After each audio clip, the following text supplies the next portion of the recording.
it's psychologically meaningful to pursue the highest of goals and the development of your character, but it's also the best possible thing that you can do practically here and now in the material world to make it less terrible than it might otherwise be. There are times in your life when you're not going to be happy, and then what are you going to do? Your goal is demolished. And there are going to be plenty of times in your life when you're not happy. There might be years. And so it's a shallow boat in a very rough ocean. And it's based upon a misconceptualization. Happiness is something that descends upon you. Everyone knows that. You know, it comes upon you suddenly.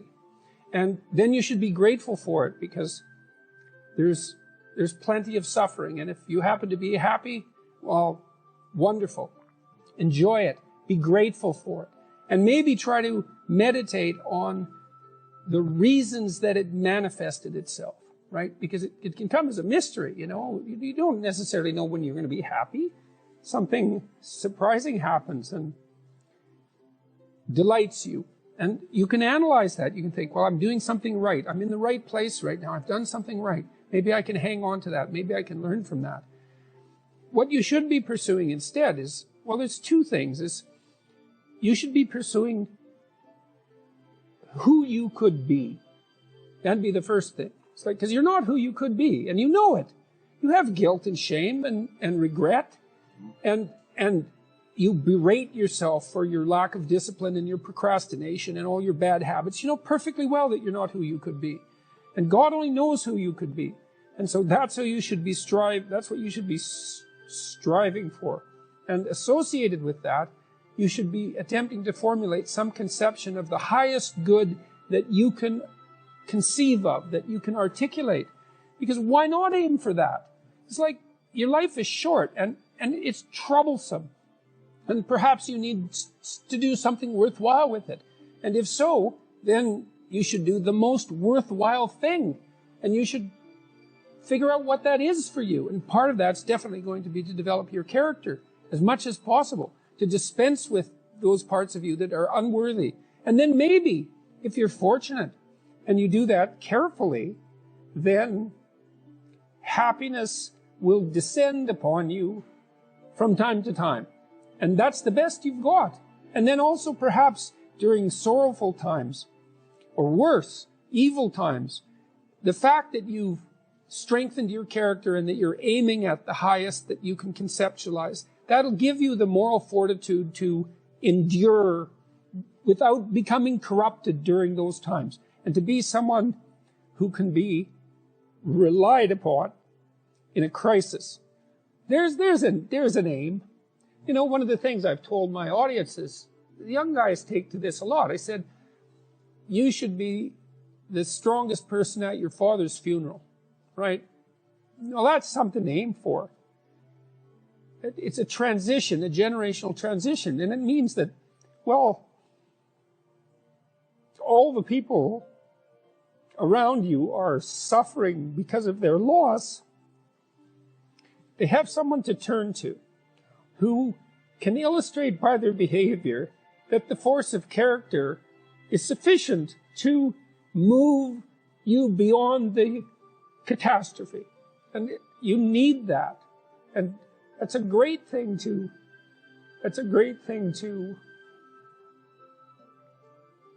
hypothesize as your aim.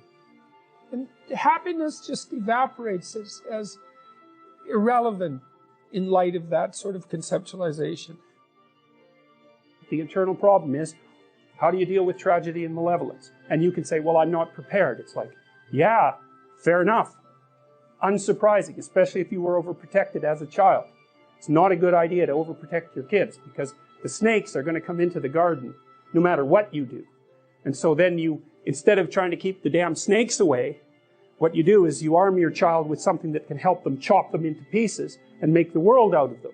So that the trick for human thriving in the face of suffering and malevolence is strength, not protection. It's a completely different idea. We also know this clinically. We know, for example, that if you treat people with exposure therapy for agoraphobia, which is, roughly speaking, the fear of chaos, I would say, the fear of everything. You don't make them less afraid. You make them braver. It's not the same thing. And the thing to me is that everything else pales in comparison to that. That's why it says in the New Testament that you should stack up riches in heaven. It's like there isn't anything better than that. You know, you're functioning well, your family's functioning well, you're contributing to your community.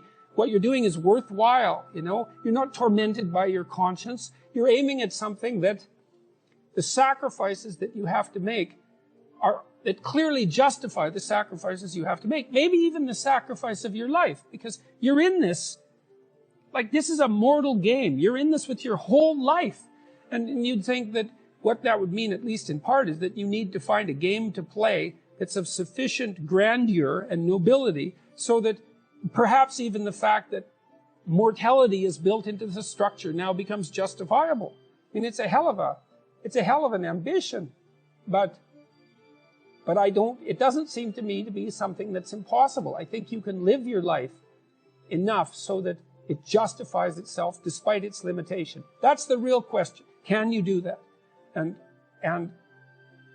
I believe that you can, and I believe that what that means is that the human spirit fundamentally triumphs over death. Well, and then the issue is, well, back to Noah. Well, all hell's about to break loose and chaos is coming. It's like when that's happening in your life, you might want to be doing something that you regard as truly worthwhile. Because that's what will keep you afloat when everything is flooded. And you don't want to wait until the flood comes to start doing that, because if your ark's half built and you don't know how to captain it, the probability is very high that you'll drown. Human beings are weird creatures because we're much more activated by having an aim and moving towards it than we are by attainment. And what that means is you have to have an aim, and that means you have to have an interpretation. And it also means that the nobler the aim, that's one way of thinking about it, the better your life. And that's a really interesting thing to know, because, you know, you've heard ever since you were tiny that you should act like a good person, and you shouldn't lie, for example. And you might think, well, why the hell should I act like a good person, and why not lie? You know, even a 3-year-old can ask that question, because smart kids learn to lie earlier, by the way.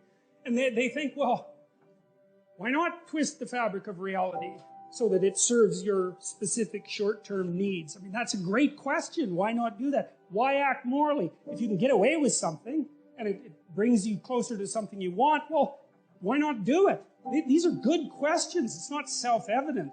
Well, it seems to me tied in with what I just mentioned. It's like you destabilize yourself and things become chaotic. That's not good. And if you don't have a noble aim, then you have nothing but shallow, trivial pleasures, and they don't sustain you. And that's not good, because life is so difficult, it's so much suffering, it's so complex. It ends, and everyone dies, and it's painful. It's like without a noble aim, how can you withstand any of that? You can't. You become desperate, and once you become desperate, things go from bad to worse very rapidly when you become desperate. And so there's the idea of the noble aim, and it's not something.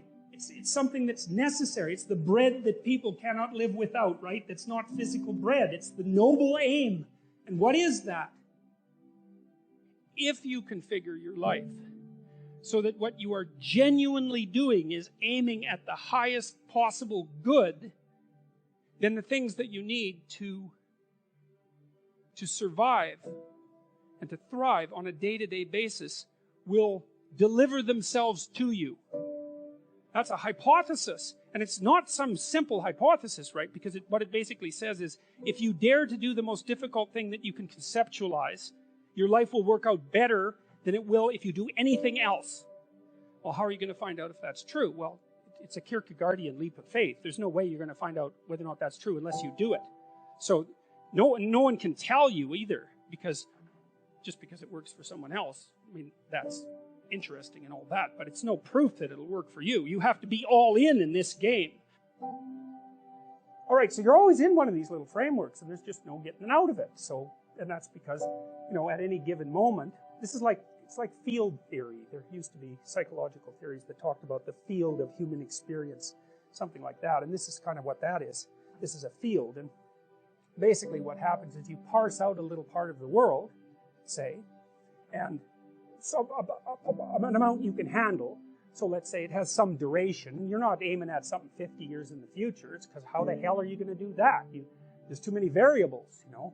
So you're aiming at some handleable amount of time, and you posit a goal in there, and you plot your route, and then that tells you what's up and tells you what's down, because up moves you towards the goal and down moves you away from the goal, and that sets up your motivational framework so that you have something worth attaining. You know, that's a really interesting thing to know too. It's like, why have a goal?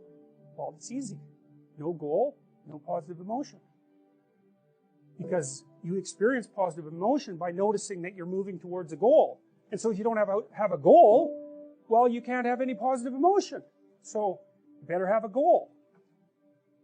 One thing to remember is that if you don't erect a hierarchical structure with something to aim at, you got no positive motivation, because you experience positive motivation in relationship to a goal, not from attaining the goal. That's satisfaction. And besides, it's fleeting. You know perfectly well. You graduate from university, poof, next day you have a problem, which is what do you do next? And that's a tough problem. It's not like you've solved your problems by winning that game. You just introduced the problem of having to introduce another game. So it's unreliable as a source of positive emotion, but what's reliable is you set a goal, and you try to attain it, and then that gives your life, that literally provides your life with meaning. And so you might say, well, what should the goal be? Well, we could start by saying, well, any goal is better than none. And then we might say, well, it should be a goal that other people will let you pursue, because otherwise it's going to be kind of difficult. And maybe they'll be even happy to help you pursue it. That would even be better. And maybe it's a goal that would enable you to learn how to pursue other goals while you pursue that goal. Boy, that would really be good. And so you can see that your goal is parameterized, but that doesn't mean that any old goal works. It means there's some goals that work nicely and some not so nicely. There are playable games and non-playable games. That's a good way of thinking about it. And you want to have a playable game. And there's a lot of them. Lawyer, plumber, you know, actor, whatever. They're playable games. And it's not obvious which one's better, but it's certainly obvious which ones are sustainable and which ones are worse. So there's a set of playable games, and you need to extract from that set of playable games a game that suits you. And that would be partly due to your temperament, you know, because extroverted people want to play an extroverted game, and highly neurotic people want to play a safe game, and agreeable people want to play a generous game, and disagreeable people want to play a game that's highly competitive so they can win, and, you know, fine. But they're all within the realm of playable games. The world's way more complicated than a text, and so there's an infinite number of ways that you can look at the world. And so how do we know that any one way is better than any other way? And that's a good question. Now, the postmodern answer was we can't. And that's not a good answer, because you drown in chaos under those circumstances, right? You can't make sense of anything. And that's not good, because it's not neutral to not make sense of things. It's very anxiety-provoking. It's very depressing, because if things are so chaotic that you can't get a handle on them, your body defaults into emergency preparation mode, and your heart rate goes up, and your immune system stops working, and like you burn yourself out. You age rapidly because you're surrounded by nothing you can control. That's an existential crisis, right? It's anxiety-provoking and depressing, very hard on people. And even more than that, it turns out that the way that we're constructed neurophysiologically is that we don't experience any positive emotion unless we have an aim and we can see ourselves progressing towards that aim. It isn't precisely attaining the aim that makes us happy, as you all know if you've ever attained anything, because as soon as you attain it, then the whole little game ends, and you have to come up with another game, right? So it's Sisyphus. Well, you don't want to suffer so much that your life is unbearable, right? That just seems self-evident. Pain argues for itself. I think of pain as the fundamental reality, because no one disputes it, right? I mean, even if you say that you don't believe in pain, it doesn't help when you're in pain. You still believe in it, right? You can't pry it up with logic and rationality. It just stands forth as as what the fundament of existence, and that's actually quite useful to know. Say, well, you don't want any more of that than is absolutely necessary. And I think that's self-evident. And then you say, wait a minute, it's more complicated than that. You don't want any more of that that's necessary today, but also not tomorrow and not next week and not next month and not next year. So however you act now, better not compromise how you're going to be in a year, because that would just be counterproductive. That's part of the problem with short-term pleasures, right? It's like act in haste, repent at leisure. Everyone knows exactly what that means. So you have to act in a way that works now and tomorrow and next week and next month and so forth. And so you have to take your future self into account. And human beings can do that. And taking your future self into account isn't much different than taking other people into account. There's no better pathway to self-realization and the ennoblement of being than to posit the highest good that you can conceive of and commit yourself to it. And then you might also ask yourself, and this is definitely worth asking, is do you really have anything better to do? And if you don't, well, why would you do anything else? And the probability is that if you manifest yourself properly in the world, that those things will come your way is extraordinarily high. And I believe that that's exactly right. I mean, I've watched people operate in the world, and I would say that there is no more effective way of operating in the world than to conceptualize the highest good that you can and then strive to attain it. There's no more practical pathway to the kind of success that you could have if you actually knew what success was.